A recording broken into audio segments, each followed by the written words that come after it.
అందరికీ నమస్కారం.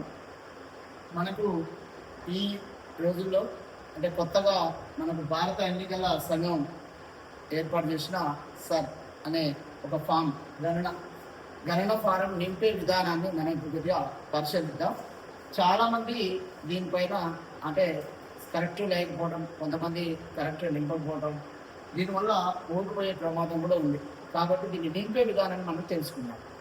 ఇక్కడ మనం చూస్తే మనం మొదట్లో ఎవరైతే ఓటర్లు ఉన్నారో వారికి ఆల్రెడీ ఇక్కడ భారతదేశంలో ఏదో ఒక ప్రాంతంలో, ఏదో ఒక జిల్లాలో, ఏదో ఒక గ్రామంలో ఓటు ఉన్నది. ఆ ఓటు ఉన్న వ్యక్తి యొక్క వివరాలు మొత్తం, ప్రజెంట్ ఉన్న వివరాలు మొత్తం ఇచ్చేది. కానీ ఇప్పుడు ఈ ఓటు ఉన్నది, మళ్ళీ ఈ వివరాలు ఎందుకని అనుకుంటున్నారు అందరు జనాలు. ఎందుకంటే ఇతడు 2002 నుండి అంటే ఇలా పూర్వీకులు కానీ, ఇలా తల్లిదండ్రులు కానీ, తాత కానీ ఇక్కడ భారతీయుల, ఇక్కడ ఓటర్ల అనే వివరాలు ఇప్పుడు కావాలని భారత ఎన్నికల కమిషన్ అడుగుతున్నారు. దానికి మనం ఇప్పుడు ఫామ్ నింపాలి. చాలామంది అంటే ఆల్రెడీ డీటెయిల్స్ ఉంది, నాకు ఓటు ఉంది, ఓటు పోదు అని అనుకుంటున్నారు. కానీ ఫామ్ నింపకపోతే మాత్రం 100% పోతుంది. ఫామ్ నింపాలి, మన సంబంధిత బిఎల్ఓలకు అందించాలి. ఇక్కడ మనం చూస్తున్నాం, ఇక్కడ మన డీటెయిల్స్ ఆల్రెడీ ఇచ్చారు. ఇక్కడ ఫస్ట్ దాంట్లో దీన్ని మనం 1వ నెంబర్ అనుకుంటే, దీనికి మనం 1వ నెంబర్ అనుకున్నాం. ఇప్పుడు ఇది 1వ నెంబర్, ఇది 2వ నెంబర్, ఇప్పుడు ఇది వచ్చేసి 3వ నెంబర్. మీ అందరూ తెలిసిన విషయం. అయితే ఇక్కడ 1వ నెంబర్లో ఏంటంటే, ఈ 1వ నెంబర్లో ఏం రాయాలి? 2002లో ఎవరైతే ఓటర్ అయి ఉంటాడో అతనికి సంబంధించిన డేటా మొత్తం కూడా మీకు సంబంధించిన బిఎల్ఓల దగ్గర ఆ ఓటర్ లిస్ట్ ఉంది. దాన్ని అడిగి దాంట్లో పూర్తి వివరాలు, ఓటర్ పేరు, ఎవరు 2002లో ఉన్న ఓటర్ పేరు, తర్వాత అతని యొక్క అప్పుడు ఏముంటుంది, 2002 అంటే మనకి ఏముంటుంది, ఏపీ అని ఉంటుంది. ఏపీకి నెంబర్లో ఏపీతో స్టార్ట్ అవుతుంది, 422 ఏదో ఉంటుంది. దాంట్లో ఆల్రెడీ 2002లో ఓటర్ లిస్టులో మీ ఎపిక్ నెంబర్ ఏదైతే ఉందో అది ఇక్కడ రాయాల్సి ఉంటుంది. కొంతమందికి ఏం తెలుసా, 2002లో ఓటు ఉంటుంది కానీ ఎపిక్ నెంబర్ రాకుంటుంది. అంటే ఎపిక్ నెంబర్ రాలేదు, ఓటర్కి అయితే ఉంటుంది. ఆ లిస్టులో ఓటర్కు అంటే అలా పేరు ఉంటుంది కానీ ఎపిక్ నెంబర్ లేదు. అలాంటప్పుడు ఏం చేయాలి ఇక్కడ మనం? అలాంటప్పుడు దీంట్లో ఏం చేయాలి మనం? ఇక్కడ డాష్ పెట్టేస్తే అయిపోతుంది. దీంట్లో మనం ఎపిక్ నెంబర్ లేనప్పుడు ఇక్కడ డాష్ పెట్టేసి, ఇక్కడ ఓటర్ పేరు రాసి ఇక్కడ డాష్ పెట్టేస్తే అయిపోతుంది. ఇక్కడ ఏం రాయాలి? బంధువు పేరు. అంటే ఇక పైన ఓటర్ యొక్క తండ్రి, ఓటర్ 2002 ఓటర్ లిస్టులో ఉంటుంది చూసిరా, దాని పక్కన తండ్రి పేరు, ఎవరి పేరు ఒకటి, భర్త పేరు ఏదో ఉంటుంది కదా, దానికి సంబంధించింది కట్టాలి. తండ్రి పేరు రాశారు కాబట్టి బంధుత్వం ఏమైతుంది, పైన ఓటర్కు ఈ పేరు ఆయన ఏమవుతుందంటే తండ్రి అని రాసేసి. అలాగే ఆనాటి 2002 ప్రకారం జిల్లా ఏమున్నది, ఉదాహరణకు మనది సూర్యాపేట జిల్లా ఉంది, ఉమ్మడి నల్లగొండ జిల్లా వాటప్పుడు నల్లగొండ అని రాయాలి, నల్లగొండ అని రాస్తాం. అలాగే రాష్ట్రం వచ్చేస్తే అప్పుడేం రాస్తాం, ఆంధ్రప్రదేశ్ అని రాస్తాం, ఆంధ్రప్రదేశ్ అప్పుడు రాస్తాం. మన నియోజకవర్గం అప్పుడు కూడా సూర్యాపేట ఉంది, ఇప్పుడు కూడా సూర్యాపేట ఉంది, అక్కడ ఏం రాస్తాం, సూర్యాపేట అని రాస్తాం కదా. అయిపోయింది. ఇంతవరకు నింపిన తర్వాత అసలు పార్ట్ నింపాల్సిన భాగం ఇది. ఏంటంటే ఇక్కడ శాసనసభ నియోజకవర్గం నెంబర్ అంటే మన సూర్యాపేటకు 284. ఉదాహరణకు మన సందుబాటులో చూసుకుంటే 3 బూతులు ఉన్నాయి, 119, 120, 121. ఉదాహరణకు నాకు 120లో ఓటు ఉంది. 120లో 284 అనేది అందరికీ వర్తిస్తుంది నియోజకవర్గ కోడ్. అలాగే భాగం సంఖ్య వచ్చేసి నాకు 120లో నా బూత్లో ఉంది. మరి 120 బూత్లో నా క్రమ సంఖ్య ఎంత? 65. అంటే ఓటర్ లిస్టు ప్రకారం చూసుకుంటే క్రమ సంఖ్య ఎంత ఉంది? 65. ఇది కంపల్సరీ వేయాలి. అప్పుడే 2002 రికార్డు ప్రకారం 284 అనేదేమో నియోజకవర్గ నెంబర్, ఈ 120 అనేది బూత్ నెంబర్. అంటే ఏ బూత్లో ఉన్నది అంటే కొన్ని వార్డులు కలిపి ఒక బూత్ ఉంటుంది, అట్లా వార్డులు అన్ని కలిపి ఒక 120 బూత్ నెంబర్. అలాగే ఆ యొక్క ఓటర్ లిస్టులో కొన్ని వార్డులు కలిపి ఒక ఓటర్ లిస్టు ఉంటుంది. ఆ ఓటర్ లిస్టులో నీ యొక్క క్రమసంఖ్య ఎంత అనే విషయాన్ని ఇక్కడ రాయాల్సి ఉంటుంది. ఇది కంపల్సరీ రాయాలి. ఇది రాస్తేనే 2002లో ఓటు ఉన్నట్టు ఇది గుర్తుంటుంది. ఇక్కడ నీకు ఎపిక్ నెంబర్ లేకపోతే చూడండి, అందుబాటులో ఉంటే రాయమన్నాడు, అసలు ఓటర్ లిస్టులోనే ఎపిక్ నెంబర్ ఇవ్వలేదు. అలాంటప్పుడు టెన్షన్ పడాల్సిన అవసరం లేదు. అర్థమైంది కదా. ఇది 2002లో ఉన్న వాళ్ళు. ఇక తర్వాత 2002లో ఇలా ఓటర్కు ఇలా వివరాలు రాసిన తర్వాత ఇక్కడ ఏం రాస్తాం మనం? పుట్టిన తేదీ, మీ ఆధార్ ప్రకారం కానీ మీ 10th క్లాస్ ప్రకారం కానీ ఏదైతే పర్ఫెక్ట్ ఉందో దాంట్లో. ఉదాహరణకు నాది వేసుకుంటే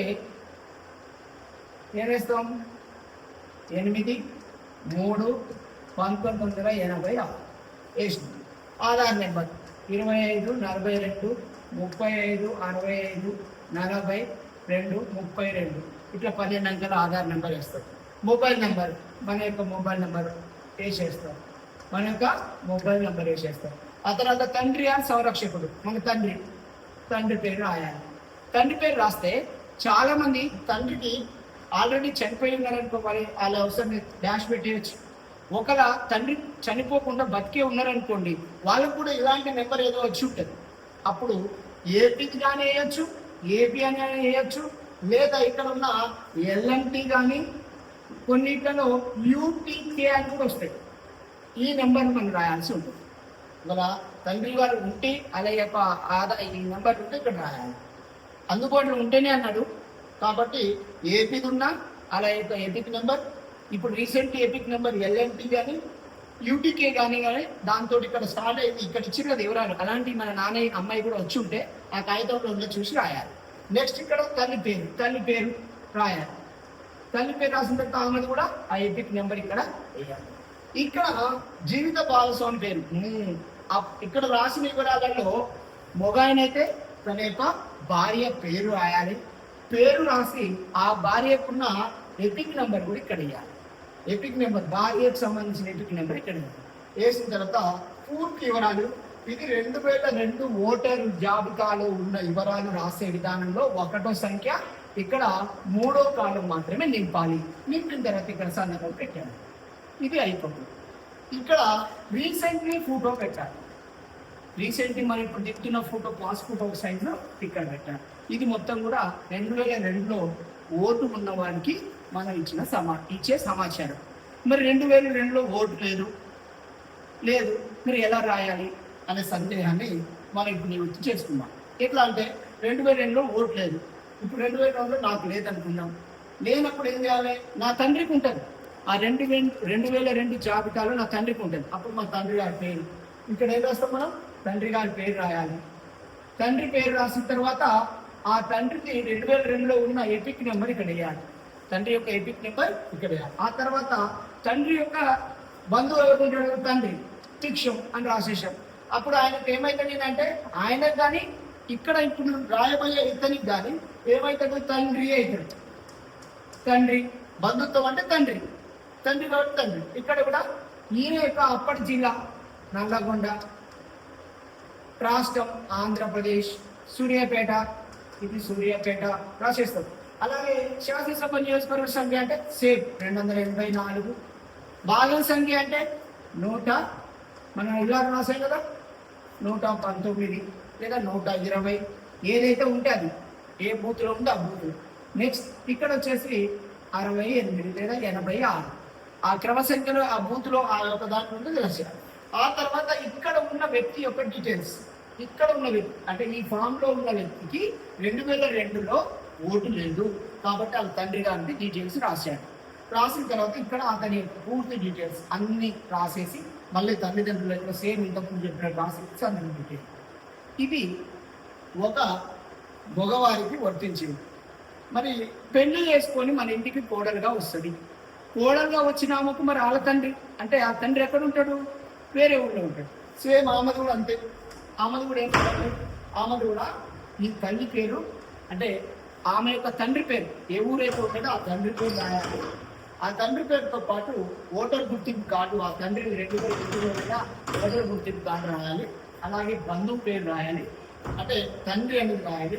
జిల్లా పేరు నల్లగొండ, రాష్ట్రం ఆంధ్రప్రదేశ్, నియోజకవర్గం అంటే ఉదాహరణకు ఇప్పుడు మన సూర్యాపేట నియోజకవర్గం నుంచి అమ్మాయిని చేసుకోవచ్చు, ఇంకా వేరే కాన్స్టిట్యూట్ చేసుకోవచ్చు. కాబట్టి ఆ నియోజకవర్గం, అక్కడ నియోజకవర్గం యొక్క సంఖ్య, దాని యొక్క బూత్ భాగం, క్రమశిక్షణ వేసి ఆ తర్వాత పూర్తి వివరాలు ఇందులో ఈ ఓటర్ యొక్క మహిళ యొక్క ఓటర్ యూజర్ చేసి సంతకం పెట్టాలి. ఇది రాసే విధానం. మీరు ఇంకేమైనా డౌట్స్ ఉంటే కూడా ఫోన్ ద్వారా సంప్రదించండి. కొన్ని తెలిసిన వరకు అందరికీ సమాచారం అందించాలనే ఉద్దేశంతో ఇవ్వడం జరిగింది. నమస్కారం.